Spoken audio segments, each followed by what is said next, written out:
Bei uns in der Metal-Szene gibt es ja ein ganz zentral wichtiges Getränk. Die werden Sie heute Nachmittag beim Apero oder Unfassbar auch dürfen verköstigen. Was haben wir wieder angenug gewesen. Es glänzt so goldig gelb. Man sagt ihm Gerstensaft, Hopfentee oder auch flüssiges Brot. Doch es gibt nicht nur ein Bier, sondern auch eine andere Flüssigkeit, die genauso gelb-goldig funkeln kann.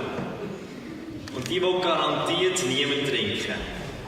Ja, nicht Bier, sondern der Harn, der Urin, die Pisse. Beides funkelt goldig gelb. Die Frage ist nun nicht nur für den Flo und das Tirza, sondern für uns alle. Mit was wollen wir uns füllen? Unsere Leben sind wie Gefäße. Was wollt ihr sein? Ein Bierkelch oder ein Pisskübel? Der Paulus schreibt es, ein Mühsittlicher. Was willst du sein? Ein Gefäß für die Festtafel oder ein Nachttopf? Aber ich kenne besonders den Flo als jemand, der es gerne einmal heftig derb hat. Darum noch einmal deutsch und deutlich. Mit was wollen wir uns noch füllen? Was wollt ihr sein?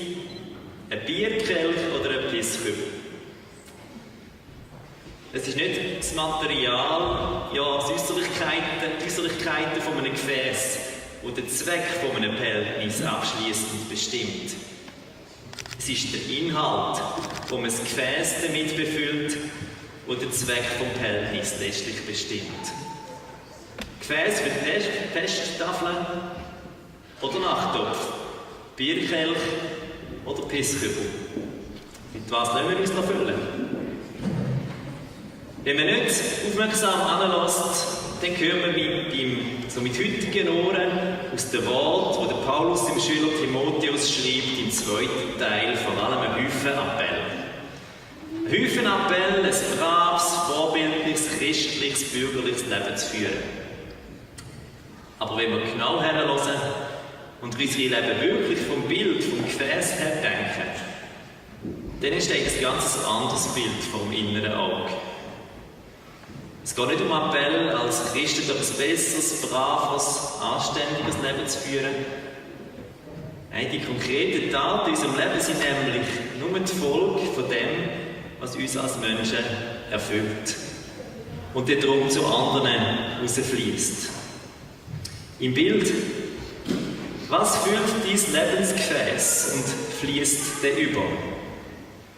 Stellt es euch ruhig so richtig vor. Ein Glas, das schaumig überfließt mit feinstem Hopfengold. Oder ein Nachthafen, der überquillt mit. Ihr wisst es schon. Was ist das wunderbare, kühle Gold, das der Lebenskelch überfließend füllt und dann für die Festtafel vom himmlischen König bestimmt? Wir lesen am Anfang vom Abschnitt. Aber das feste Fundament, das Gott gelegt hat, hält stand. Es trägt als Siegel die Inschrift: Der Herr kennt die zu ihm gehören. Es ist das bedingungslose Ja von Gott, wo das feine Lebensbier ist. Seine Liebe, die sich verschenkt an uns. Seine Hingabe, seine Barmherzigkeit. Sein rettende und erlösende Handeln. Sein Aufrichten und Zurechtbringen. Seine Treue, seine Liebe, ja, schlicht sein Ja zu uns, trotz all unserem Scheiß. Von dem Ja von Gott müssen wir voll werden. Übervoll. Nur Gott kann ein festes Fundament sein, das Stand hat. Unsere Bemühungen sind letztlich nicht tragfähig. Das gilt grundsätzlich im Leben, aber erst recht für so ein verrücktes Wagnis wie die Ehe, wo man sich lebenslang an einen Menschen bindet. All das, was der Paulus und Timotheus an guten Verhaltensweisen beschreibt, sind nicht einfach nur Appell, noch ein bisschen angestrengt, frommer und braver zu leben, sondern das gute, gelingende Verhalten fließt dann natürlich aus und über aus dem Lebenskelch, wenn wir eben mit dem grossen Ja von Gott gefüllt sind. Hüte dich vor jugendlichem Übereifer. Wenn deine Seele bei Gott zur Ruhe gekommen ist, dann musst du nicht treiben umeinander hüstern, sondern weisst, wenn es gilt, die Ärmel aufzukrempeln und wenn Zeit ist, zu warten oder einfach zu leuen. Bemühe dich vielmehr um Gerechtigkeit, Glauben, Liebe und Frieden. Wenn du verstanden hast, dass Gott dir vergeben hat und dich gerecht macht, dort wo du selber nicht genügst, dann wirst du auch andere Menschen barmherzig aufrichten. Weil du den Geschmack von der himmlischen Gerechtigkeit geschmeckt hast, wirst du dich dafür einsetzen, dass auch andere zu ihrem Recht kommen. Weil du Gottes Vertrauen spürst, seine Liebe kennst und seinen Frieden im Herz hast, wirst du auch Glauben, Liebe und Frieden ausstrahlen. Tu das zusammen mit allen, die mit reinem Herzen den Herrn anrufen.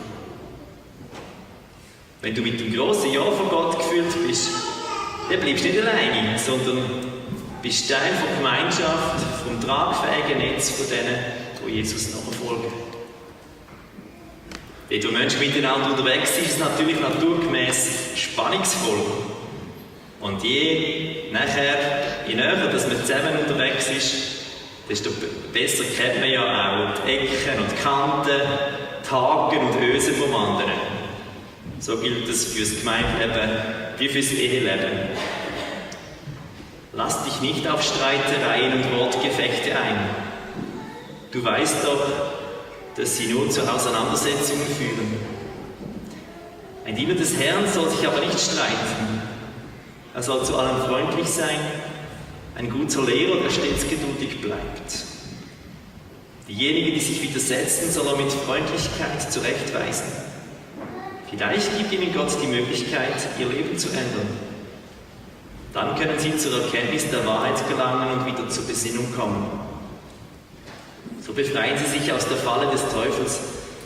Darin hält er sie gefangen, um sie für seine Absichten zu missbrauchen. Die Absicht vom anderen, wo uns gerade das Leben schwer macht, die sind selten schlecht.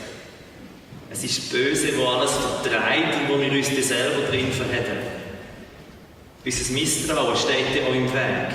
Die Angst, zu kurz zu kommen.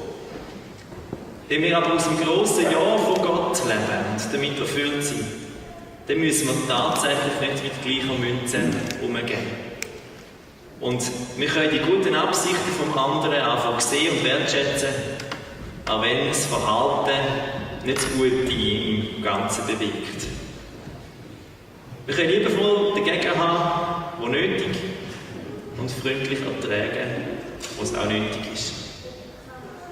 Aber so etwas können wir definitiv nicht aus uns selber. Für das müssen wir uns täglich füllen lassen am himmlischen Zapfhahn. Was wollt ihr sein? Ein überschwappender Pisskübel oder ein überschäumender Bierkelch? In einem großen Haus gibt es nicht nur Gefäße aus Gold und Silber, es gibt auch Gefäße aus Holz und Ton. Die einen sind bestimmt für die Festtafel, die anderen dienen als Nachttopf. Wer sich von all dem reinhält, wird ein Gefäß für die Festtafel sein. Ein heiliges Gefäß, das für den Hausherrn nützlich ist und sich für jeden guten Zweck eignet. Lob singst du, Herr, von Ewigkeit zu Ewigkeit. Das Wort ist eine Lampe für meinen Fuß und das Licht auf meinem Weg. Und Gottes Volk sagt Amen. Amen.